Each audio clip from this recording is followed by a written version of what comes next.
महाराज कहते हैं बोले ज्ञान से ज्यादा और मूर्ख से भी ज्यादा अधूरा ज्ञान बड़ा खतरनाक होता है कि दो बात इधर से सुन ली और उधर को बता दी बस।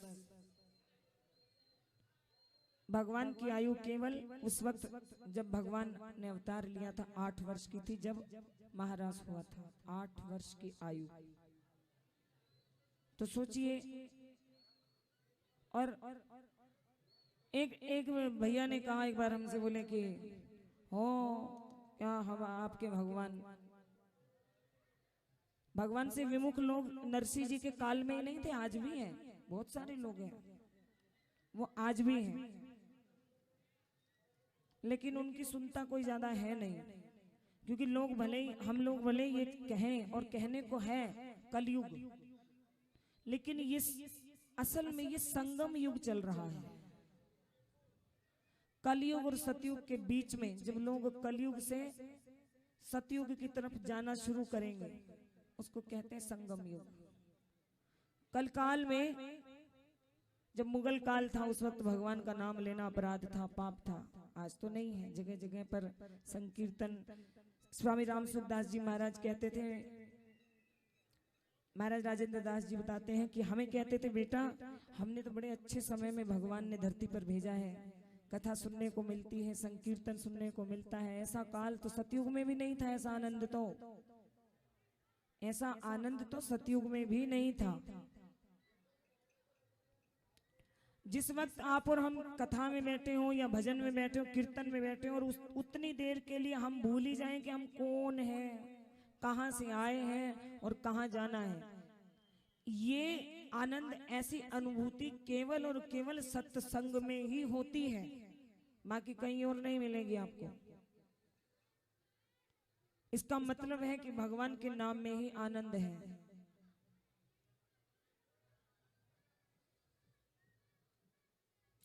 कहा कहूं लग करूं बढ़ाई, राम न सकई नाम गुण गाई। कितनी बड़ाई है राम नाम की, भगवान के नाम की। एक बार सब जयकारा लगाना, बोला सियावर रामचंद्र महाराज की जय, पवन सुत हनुमान की जय। एक परिवार, हमारे बाबा सुनाया करते थे चर्चा, महाराज से पहले एक भक्त की चर्चा करते हुए चलते हैं और उसके बाद महाराज का आनंद लेंगे आप और हम सब मिल करके।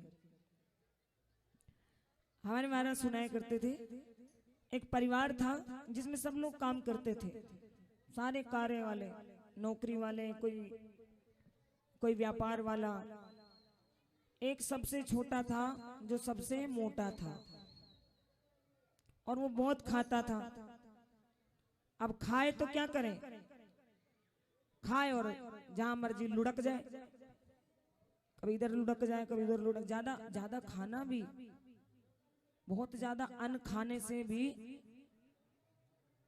बुद्धि का नाश होता है, ज्यादा अन्न खाने से। अब वो जहां खाए वही लुढ़क जाए। घर वाले बड़े परेशान, ये इतना ज्यादा खाता है। एक दिन उनके घर कोई महात्मा आए, उन्होंने कहा महात्मा जी बताओ, ये काम तो कुछ करता नहीं है, सारा दिन खाता ही रहता है, इतना खाता है, इतना खाता है। महात्मा जी ने रोक दिया, बोले सुनो, तुम कुछ कहो उससे पहले मेरी बात सुन लो। बोले इस संसार में जिसका जितना खाता है वो उतना ही खाता है। जितना खाता भगवान ने लिख के भेजा है कहीं से भी, जिसका जितना खाता है वो उतना ही आके खाता है। वृंदावन में एक बहुत उच्च कोटि के संत हुए स्वामी रामदास जी महाराज।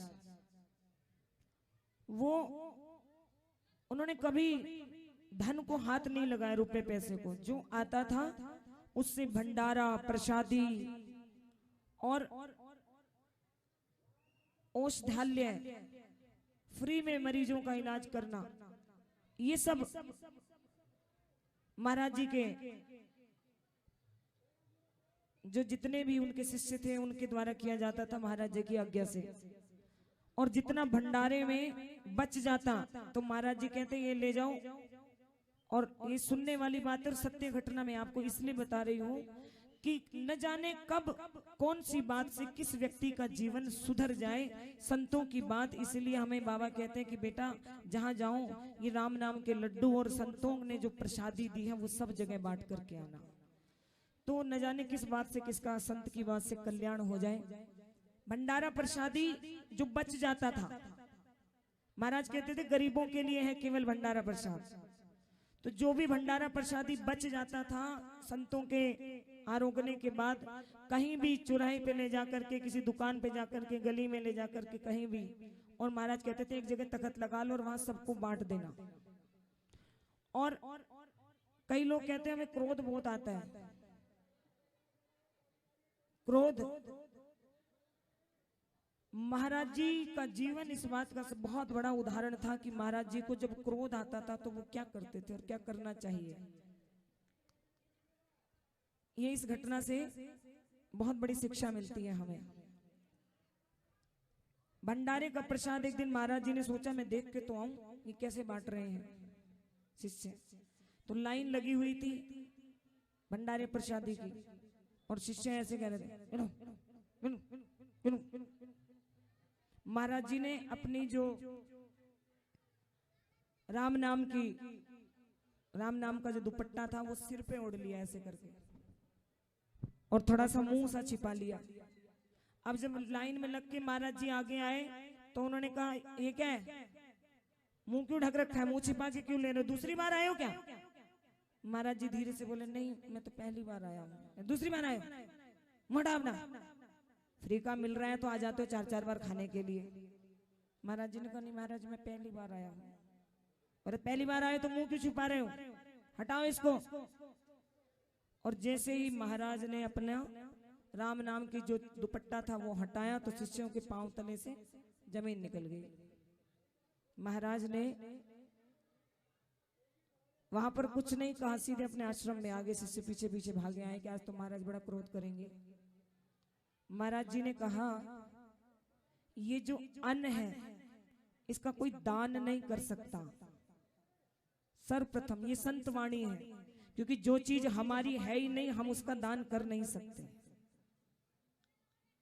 कितना भी कोई मिट्टी के अंदर अनाज डाल ले और पानी डाल ले, लेकिन सब जगह ही फसल होगी और अच्छी होगी इस बात की किसी को गारंटी नहीं है। और हो भी जाए तो ओलावृष्टि हो जाए, खराब हो जाए, भगवान की मर्जी ना हो तो। और उपजाती भी धरती माता ही है और धरती माता की जवाबदेही केवल भगवान के प्रति है कि भगवान के लिए उपजाती है वो। तो भगवान की जो चीज है वो हम दान नहीं कर सकते हैं। हाथ जोड़ करके प्रसाद दो, महाराज ने कहा हाथ जोड़ करके प्रसाद दो, बड़े प्रेम से प्रसाद दो। और लेने वालों को भी कहा आप भी उतना ही प्रसाद लो, उतना लो थाली में, व्यर्थ न जाए नाली में। कितने ही लोग संसार में भूख से मर जाते हैं प्यारे। कई लोगों को देखती हूँ खाना होता नहीं है लेकिन इतना इतना ये भी डलवा लेते ये भी डलवा लेते, फिर भंडारे की प्रसादी बाहर कूड़े में पड़ी होती है। तो बांटने वालों के लिए शिक्षा है, तो लेने वालों के लिए भी ये है कि उतना ही लीजिए। आपने जितना फेंक दिया उससे 10 लोग और पेट भर सकते थे, उतना उसको प्रसाद को प्रसाद समझ करके खाइए। आइए प्रेम से एक बार कहिए जय श्री राम।